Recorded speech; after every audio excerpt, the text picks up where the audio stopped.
At the beginning of my PhD program, one thing everybody told me about imposter syndrome was, don't worry, you grow out of it. It's going to fade once you find your feet. But what nobody actually does is finish the sentence. So they say, okay, see, it's going to fade, but it stops there. And they quickly change the topic. Yes, they quickly change the topic. But today I'm going to finish that topic for you about what imposter syndrome is.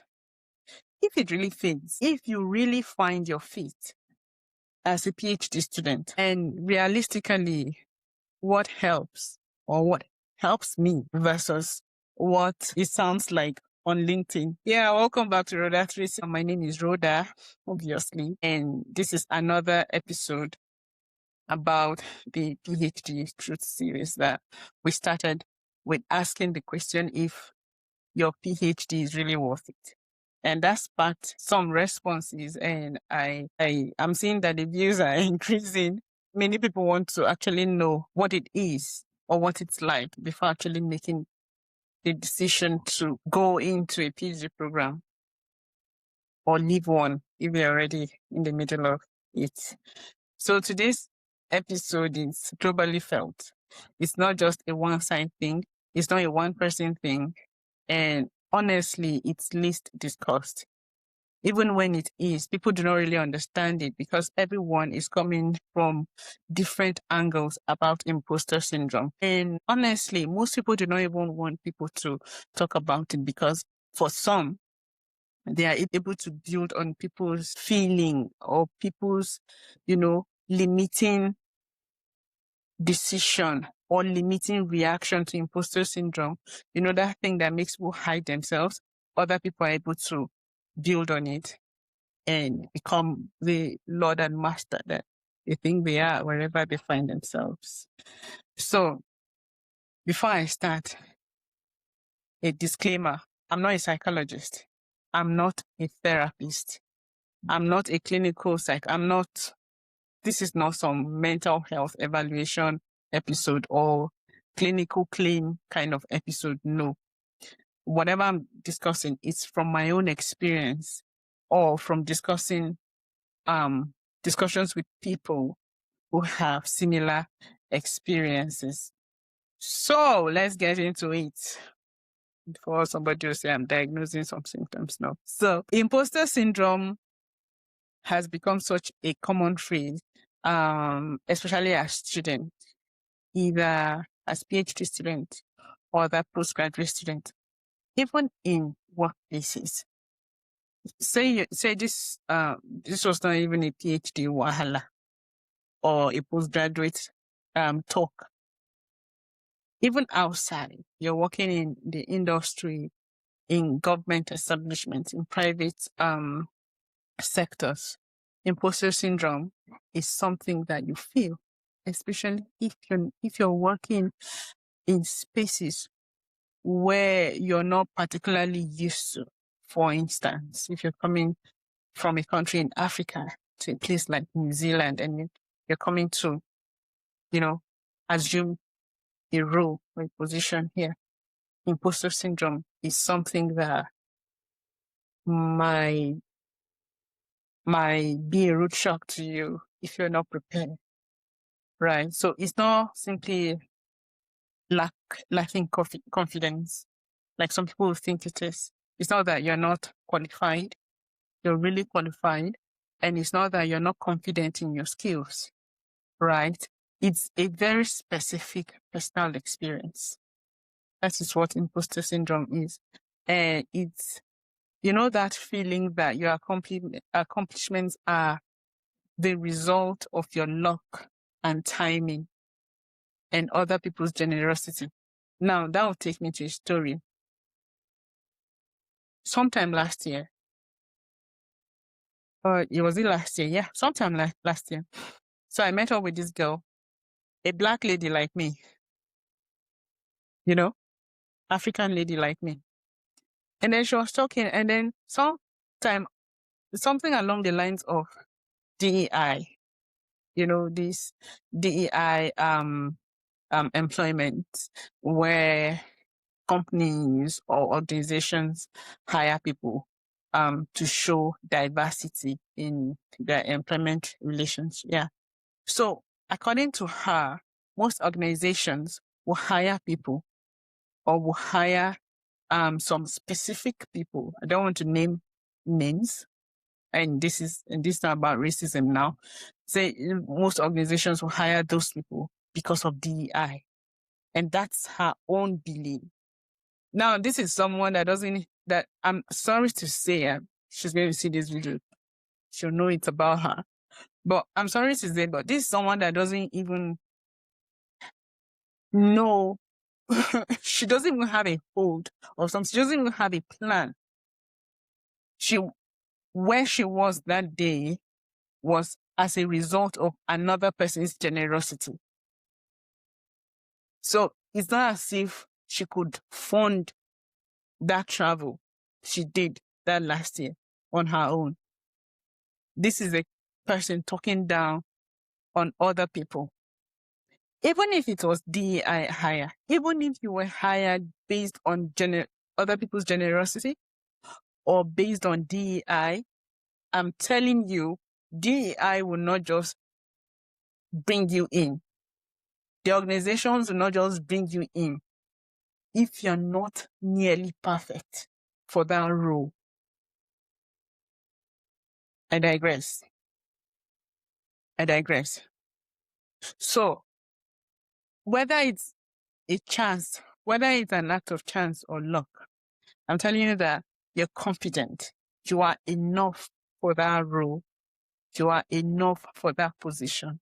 And that's why you're there.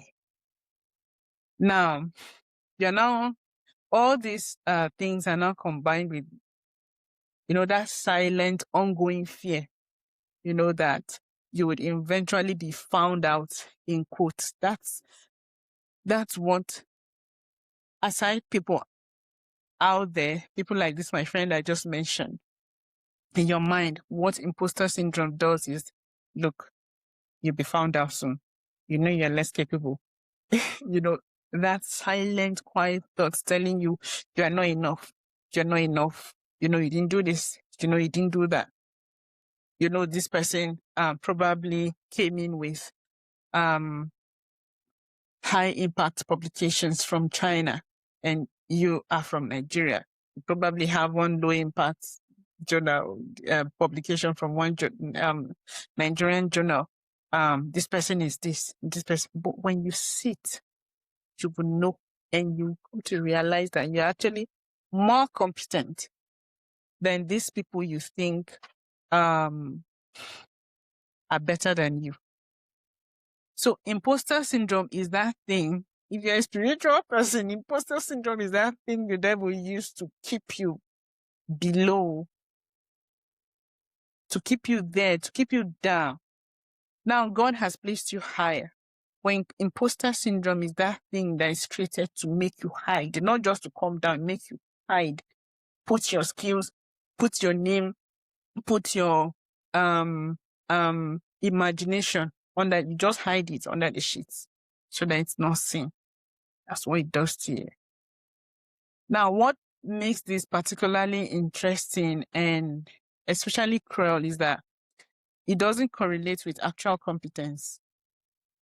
Because we all know you're competent, right? But what it does is that some of the most rigorous, most trustworthy, most capable people I know, carry these things heaviest. And what it does that people with less capability, people with less knowledge can walk into the room with total ease. But you, who is almost overqualified, is walking into that room shaky and thinking, what if? Now that mismatch is the first thing that I want you to sit with today.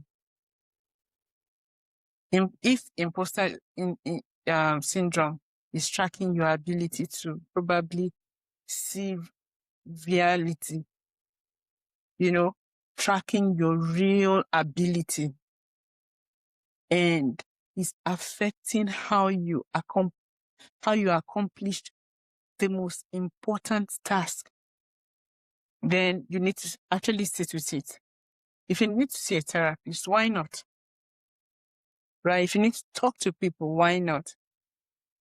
If you're a kind of person that thrives on validation from people, this is the best time to actually look for that validation from trusted people. For me, I ask a lot of questions. I ask people questions a lot about myself. Do you think I'm doing this right? Do you think this is good? Some people that don't like you will not tell you the truth, but at least at this age and at that level, you should have one or two people that you can share some things with. You should be able to tell you the truth. So let's bring it to the doctoral study and why doctoral study specifically manufactures and creates imposter syndrome. Because what most people miss in conversations is that imposter syndrome, as much as it's a personality trait for most people, especially for introverts, some people do not have it. Other people do not have it, right? So in doctoral study, it's quite literally manufactured by the process itself. The process of obtaining the degree itself. From the day you enroll to the day, to even after you finish, the truth is you would experience imposter syndrome. From when you sit with other new doctoral students for induction to when you go for your first lecture, if you have taken any courses, to when you meet your lecturer. See, till now, for every academic I meet, for every lecturer I meet in the School of Pharmacy, I'm still shook. Maybe the culture, aside imposter syndrome, there's also the cultural shock of, just being face to face with your lecturers and calling them by names. It's not like that where I'm coming from. So that's a cultural shock. But for me, I still battle imposter syndrome. So let me walk you through how doctoral process itself manufactures imposter syndrome. I hope this video is not going to be too long. It's already 6 minutes. Okay. So first, the entire premise of PhD is original contribution. Your contribution, no matter how small, there has to be some level of originality in your thesis, in what your defense, in whatever you say you're going to do, or in whatever you're doing. If it's not new, then if it's already out there, then what is the study about? Why are you wasting money and people's time? Right?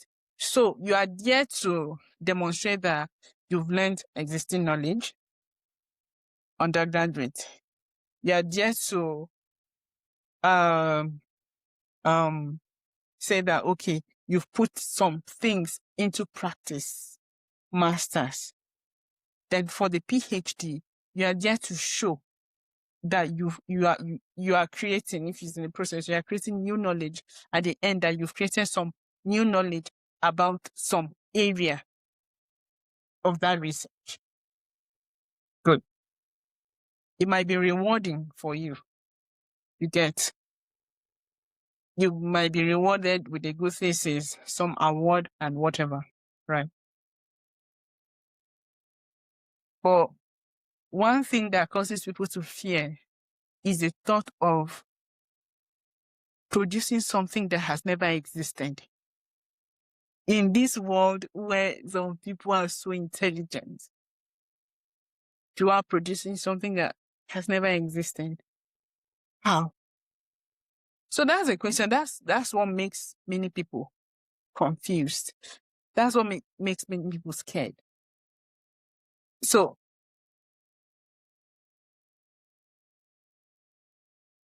How am I?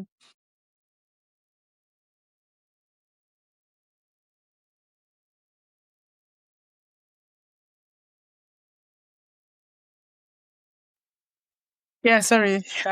Maybe video cut there. I don't know what happened. All these technical issues. So, yeah, I was talking about how the doctoral process manufactures imposter syndrome. And the first one I talked about, the first premise was because the PhD demands that you produce original contribution to knowledge, contributions where no professor, can tell you that they already know the answer or the right response, or nobody can tell you that, okay, this is what is waiting for you. They might be able to infer based on experience, right? Or based on the work that other people have done. But your own process, nobody can actually say what it is. So you are left with finding out finding out what that will help you with. Then the entire point is the uncertainty behind the process you take to contribute to develop this new knowledge. And this uncertainty is going to be held for years. This uncertainty is your research question, right? And this uncertainty is a fertile ground for self-doubt. So yeah, imposter syndrome might be equal to self-doubt. The second one is that you are constantly surrounded by people who appear to be bigger than you, or people who appear to be further along than you. Your PhD colleagues, people you meet in the program, or people who are already in the program, research assistants or postdocs who you work with in the lab. You go to conferences and seminars. And now, especially if you are not a former student, or if you don't go to school in that country or that particular university in which you're starting your PhD, it looks as if everybody is further along you because they know what to do. They understand the structure. They understand how to go about things. They know who to ask a particular question. So it looks as if you're not meant to be there. Yeah. So there's a conferences, there's the literature itself. Sometimes you're looking for something you may not find, but when you're going to find something, it looks like as if there's there's already 1,000 literature on that thing already. So you're asking yourself, so what am I looking for? So what is now the new contribution to knowledge that I want to do? These people are already further along. What is it that I want to do that can maybe expand what they've already done, or critique, if you dare, to critique what they've already done? You are now comparing yourself with your half-baked, half-formed, messy, in progress thinking to other people's own reality, other people's own finished products. Probably it's your first year, it's your second year, your third year even, and you are comparing yourself to someone who has already submitted, someone who already has publications, original articles in their research. So that's what it does. And that comparison is structurally unfair, and nobody actually names it. In fact, if you talk about it, it will be as if you're in competition. And it's not about being in competition. It's about just somebody just giving you that validation to say, look, you're in the right place. And that's why praying and hoping to get a good supervisor or a good supervisory team is one thing that you should take time to do before you apply to that program. Because whether your supervisors know something about your research or not, one thing they know is that they have experience with students having imposter syndrome. So when you bring some kind of concern, they know if this is self-doubt. They can determine if this is self-doubt or imposter syndrome, and they know what to tell you at that moment. That's something I am lucky to have with my supervisors. Then third one is criticism. You'll be open to criticism, especially from your supervisors. You know, I like to balance things. So once I say, yeah, but supervisors encouraging, they know what to tell you and everything, that you're also open to criticisms. They'll critique your work, your style, your process, your method. They'll critique everything.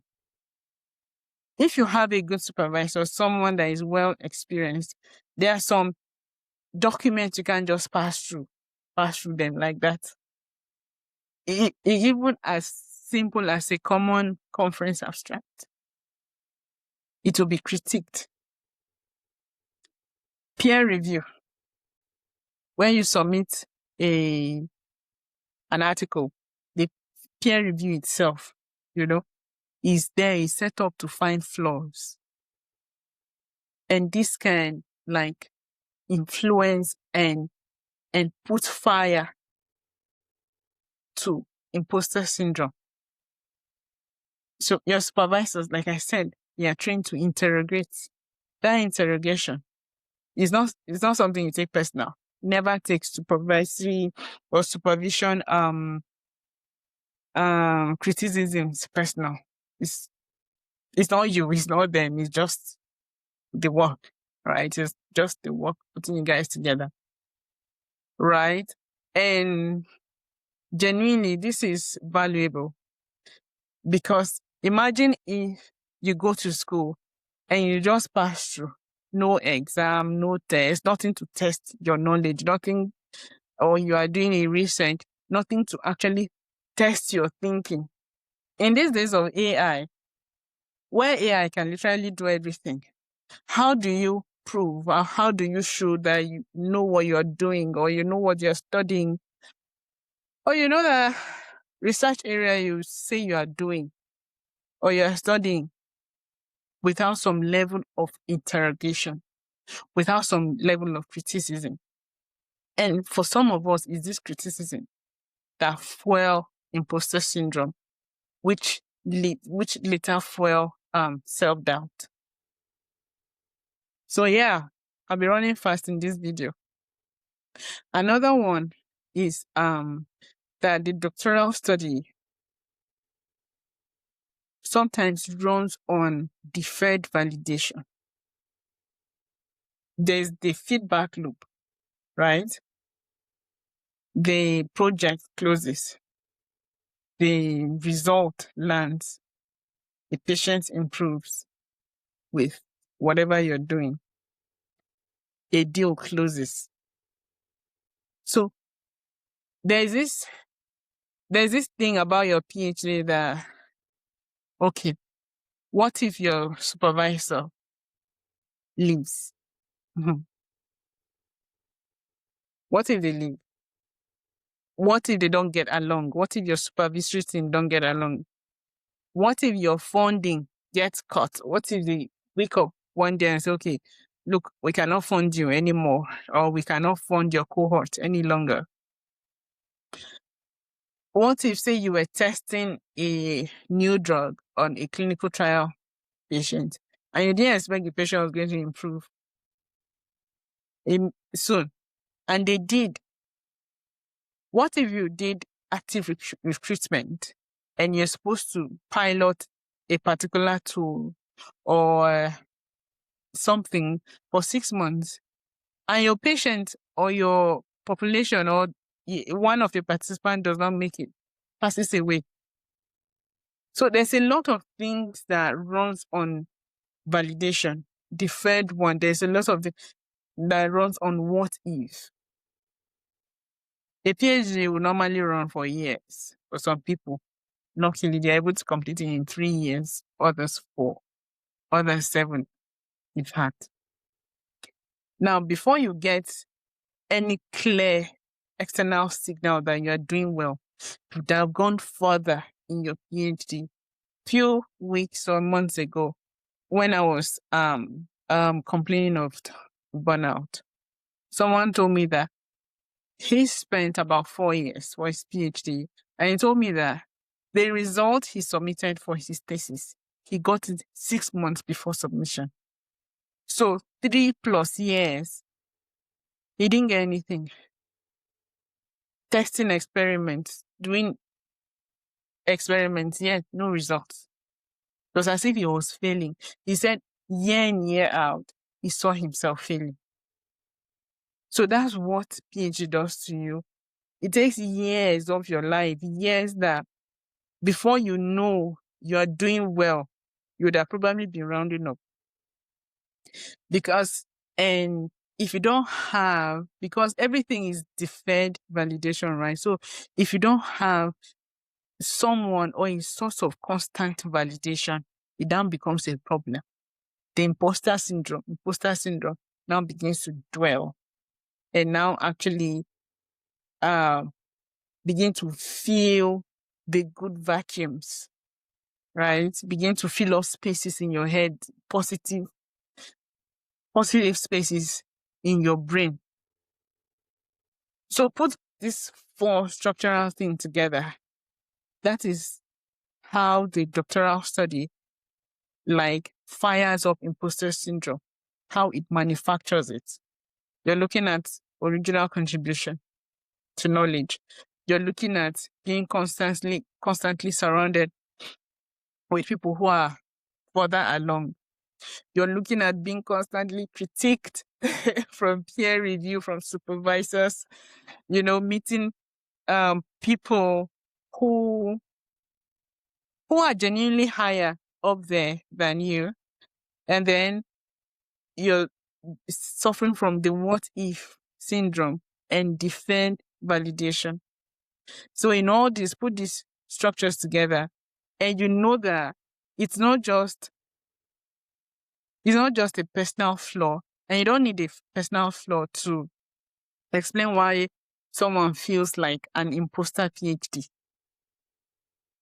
So it's not you. What I'm trying to say today is that it's not you. It's the process. The structure itself will produce that feeling. The structure itself was actually made to produce that feeling. So in spite of what makes people say, do you know what I went through during PhD? That thing that makes them feel big when they're at the end of a PhD. If you mistakenly do not call them by their preferred titles, they get angry. Is that thing. So the whole thing was created for you to feel that thing.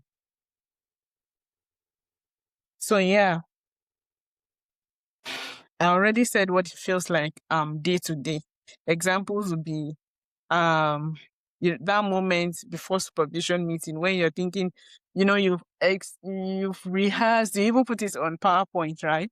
And you rehearse the entire process, what you're going to say, your progress, what happened before, what you've done, what is happening now, what you're planning to do, but then some part of you is already preparing explanation for why it's still in that small level. Why why it has not gone beyond where it was already, because you critique it. Another example is like reading a piece of published research and feeling through things simultaneously. That this one happens to me every day because I try to read every day at least 30-45 minutes. You feel two things when you read published literature, especially people that are really good in writing, you have this genuine admiration for them. Then there's this quiet voice saying, you will never produce something this good. Are you sure you are good enough to produce this? Yeah, that's what imposter syndrome. There are many examples of how imposter syndrome flows or affects people during all this time. And I want to be honest that the last thing you would need is to feel as if you're not needed, or you are not qualified to be in a place, or you are not qualified to be in a lab or a research group during a PhD. This particular thing alone is why most PhD students run away. They're just not sure. Just not sure. There are people that will not show up for 2 weeks, 1 month, 3 months, 6 months. They are not just there. Not because they don't know. Not because they are not brilliant. Not because most of them came out with first class, second class, up and everything. But once imposter syndrome sets in and they don't have anyone to support them in any of these 4 processes that I've mentioned, especially the last one, the fair validation, where you just need somebody to revalidate them sometimes. They run. They leave the program. It's exhausting because you can end up feeling like you are constantly translating yourself. You are constantly rebuilding yourself and rebranding yourself. And this constant process of, let me remold myself and let me redraft myself, or let me redevelop myself. So process is exhausting. And that's what makes the major part of a PhD process exhausting itself. So let's talk about what actually helps versus what sounds good, especially what you see on LinkedIn. Have you seen my LinkedIn title? My name followed by what I do, followed by my titles, just to attract potential employers. If you've not seen it, go there, search for it. And I know a lot of people on LinkedIn will see this now and just be laughing. But let's get practical about a lot of things, right? The topic might sound nice. The titles around it might sound nice. But it changes nothing if you don't believe in yourself. Believing in yourself itself is a strategy. So it's a sentiment. No matter the revalidation you have, no matter the support you have when you're being critiqued, no matter the assurance you have that you're going to create new knowledge, if you don't believe in yourself, then it's just as if you're working against yourself. So let's name few things. One, you have to name the structural case. Name the case out yourself. Name the problem. Call it out. Call it what it is. There's this verdict I used to put up on myself, not entirely, but meaningfully, that it's not a unique personal feeling. It's what the process does to everybody. Because when you start naming it and you probably begin to talk to other people, then you know it's not particular to you. It's not because you're coming from Africa.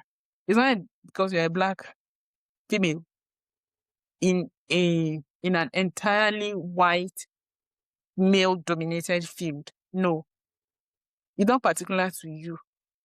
Because if you look at it very well, those people also are suffering some form of imposter syndrome, or suffering from some, form of personality or validation issues too. So it's not just you. Another one is talking to people. I just said it. Talk to people 1 or 2 steps ahead of you. You see, one thing that has helped me in life, I ask questions. In Nigeria, using pidgin, they say something. Person where they ask question, no they lost. Talk to people.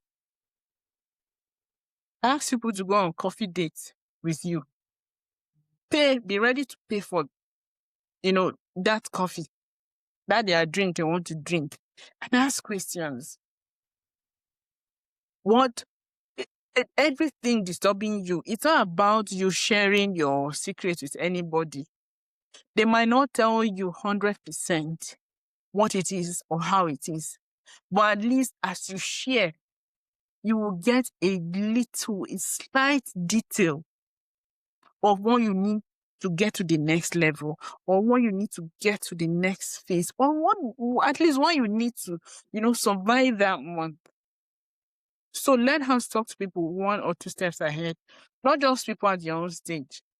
I used to have, and I'm not looking down on anyone, I used to have meetings or group discussions or try to talk to PhD students my cohort of PhD students who we enrolled together and everything.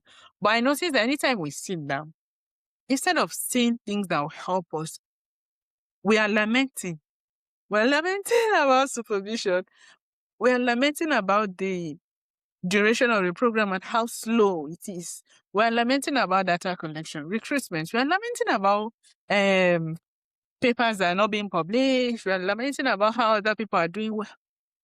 No. When you talk to people ahead of you, the discussion is usually different because they don't have time to waste and lament with you. They are even busier than you and your cohort. So, the next thing, keep a record of evidence, not just affirmations. Not, I am capable, not like I have sticky notes on my table now, not some, I'm capable. No, keep evidence. What have you done? Write it down. That thing that instead of, the actual log, that feedback you receive, the question you answered, the intervention that you made, the paragraph you wrote that was deemed good. Know how to jot the things down. Be specific. Let it be dated. Your supervision meetings should be, if you can, almost entirely always official and should always be noted down. Me, I have a book. I like to write with pen and paper. I'm not the technology kind of person. So, yes, I have an iPad. I have the laptops, whatever. But then I still use pen and book to actually write down my things. So that when the doubts come, when that self-doubt comes, you don't need any, at least, even if you do need encouragement, but then you don't have anybody to encourage you. Go back to your jotter, go back to your book, that thing where you've written all those things that you've done, and you will see how far you've come. You see that you've actually done well. Those things are not evidence to use tomorrow in case somebody wakes up and say, you're not doing well or you've not done enough. It will also serve as an encouragement for you to tell yourself that you're doing so much. You're doing so very much. Next one is that you need to separate the critic of your work from a verdict on your worth. That your supervisor is critiquing your work. Let me remove this.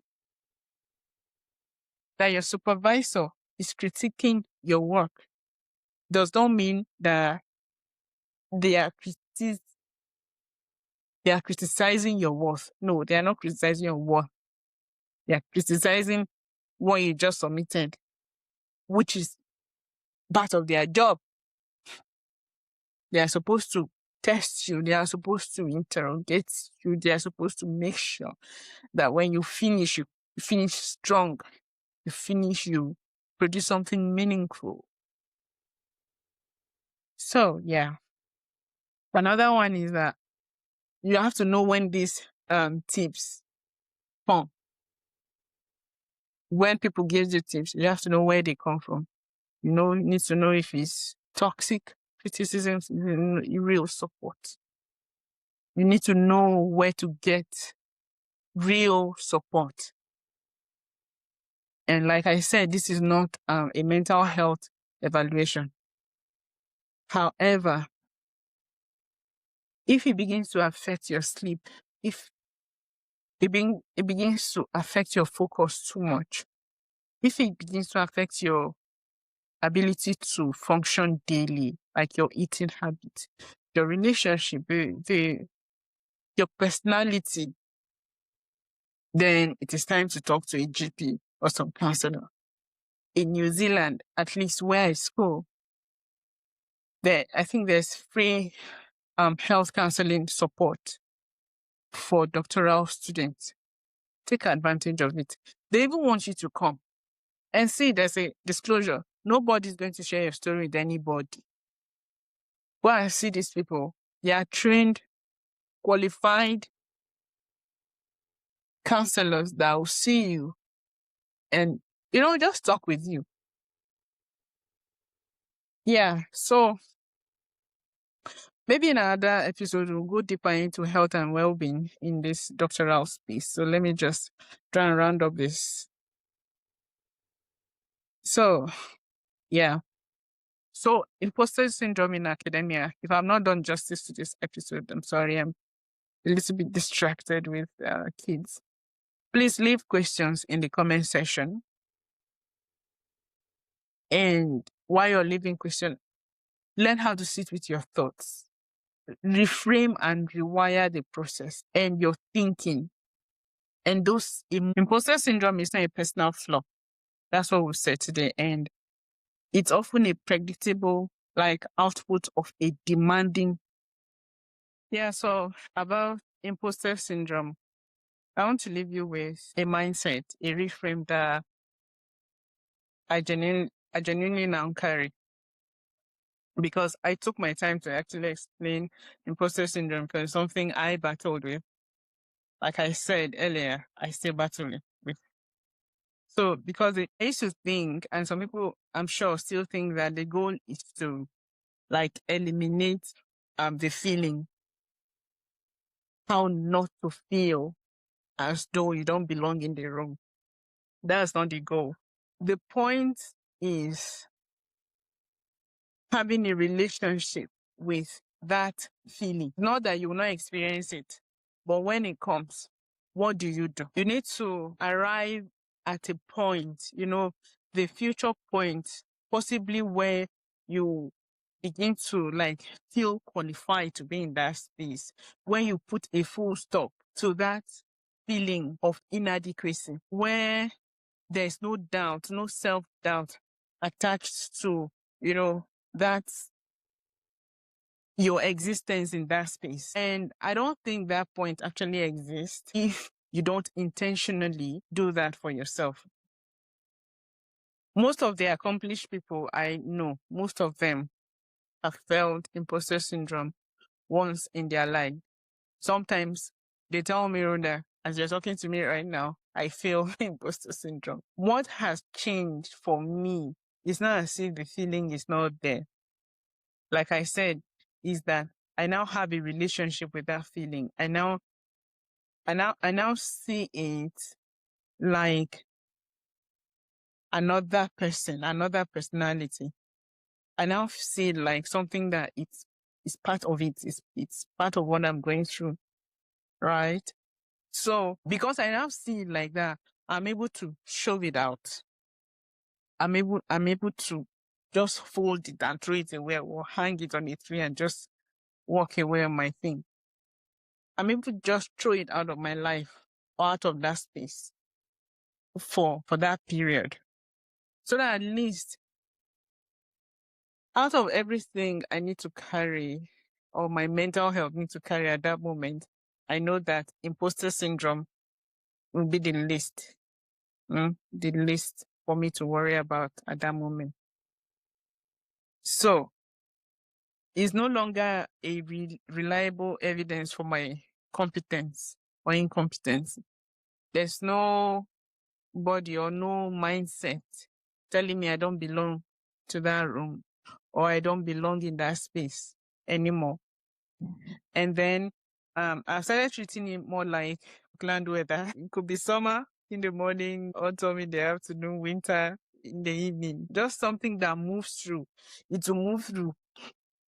It could be raining, and in the next 5 minutes, there's this massive sunshine.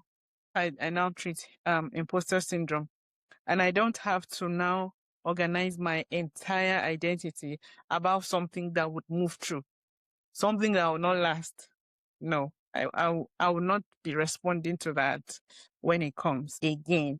At least that's how I'm reframing myself and trying to deal with imposter syndrome. If you have a way or ways that you deal with imposter syndrome, please, you can drop it in the comment section, because some days are loud.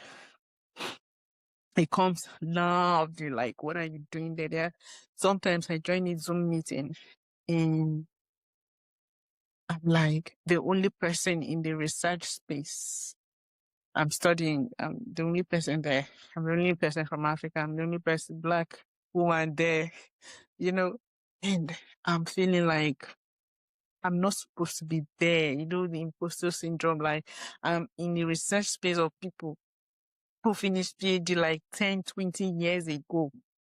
People who research is their thing. That's the work they do. It's not like us that are coming from industry to do PhD and probably find our way in academia somehow later after the PhD. No, these are people that were probably born into it, grew up into it, and probably will retire in it. So yeah, some days are loud, but there are days that is barely there, especially when I think I have a hold on whatever I'm doing at that moment. But what's happening now is that imposter syndrome does not get the final word on whether my work or my voice or my place in this PhD process is legitimate or not. It doesn't get the final word anymore. I get the final word on that because it's me. It's not the feeling. It's my PhD. It's not the imposter syndrome, right? It's my work. It's not the negative emotion, and it's not the self-doubt. So imposter syndrome in academia is not a personality flaw. It doesn't create today. That's how academia is, right? So academia is actually created to make you feel that imposter syndrome. It's real. It's common. It's not limited to you or your background. However, it is survivable. So I want to ask you something today. When does this imposter syndrome show up loudest for you? Is it in terms of supervision? Is it when you see other doctoral students? Is it in publishing? When does it show up loudest? And in your own small ways, what have you found helpful? I'm asking this because your answer will also help me in the process of a doctoral study, and it will help me and help other people. So I read every single comment. If I don't respond, just know I read it. And if it's a question that I'll need to sit with like this, I'll sit with it. I'll do a video about it. I actually prefer talking than typing. Yeah. So yeah, that's the evolving road there right now.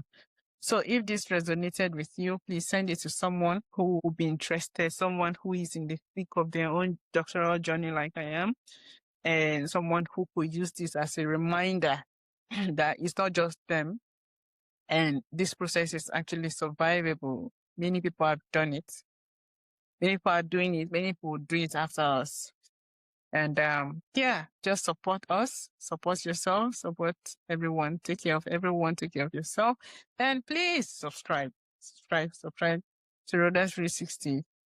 support me both on YouTube and on Spotify. I really need some help to, make the algorithm know that something like this is happening or something like this is, existing here. And then next up, we'll talk about I think we'll talk about the side hustles thing for doctoral students in New Zealand. And then we'll talk about supervisor relationships that nobody talks about or nobody fully prepares you for. So this is Rhoda 360. We're always doing the full 360 degrees of life. However, we've taken out time to do something on PhD truths that nobody actually discusses. So take care of yourself and each other. See you in the next episode. Bye.